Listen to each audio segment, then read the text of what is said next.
পশ্চিম তীরে ভেসে আসছে আজানের সুর। ঠিক একই সময় একই এলাকায় এক ফিলিস্তিনির বাড়ি ধ্বংস করছে ইসরায়েল। অধিকৃত পূর্ব জেরুজালেম ও রামাল্লায় ইসরায়েলি বুলডোজারে গুড়িয়ে দেয়া হয় দুটি ভবন। যে ঘরগুলো ছিল ফিলিস্তিনি পরিবারগুলোর নিরাপদ আশ্রয়, চোখের সামনে ভেঙে পড়ছে বছরের পর বছর ধরে গড়ে তোলা জীবনের অবলম্বন। ধ্বংসস্তূপের পাশে দাঁড়িয়ে শেষ সম্বল কুড়িয়ে নেওয়ার চেষ্টা, আতঙ্ক আর অনিশ্চয়তা। কোথায় কাটবে তাদের শীতের রাত?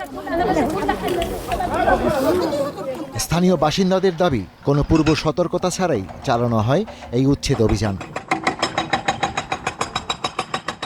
2023 সালের অক্টোবর থেকে এই পর্যন্ত অধিকৃত পশ্চিম তীরে মোট 1014টি বসতি উচ্ছেদ করে ইসরায়েল। ক্ষতিগ্রস্ত হয় 3679টি স্থাপনা।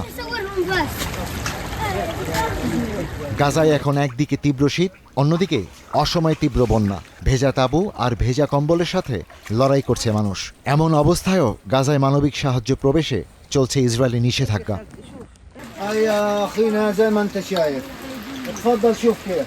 বাচ্চারা কিছুই করতে পারছে না, ভেতর থেকে সবকিছু ডুবে গেছে, সব শিশু ভিজে গেছে, নারীরাও ভিজে গেছে।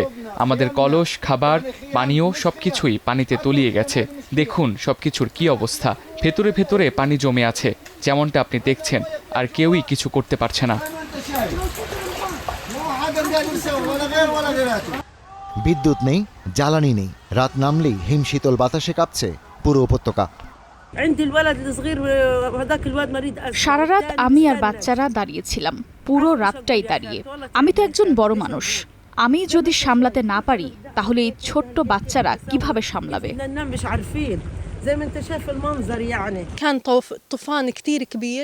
আমরা পানিতে ডুবে গিয়েছিলাম, মনে হচ্ছিল বিশাল এক ঢল নেমে এসেছে।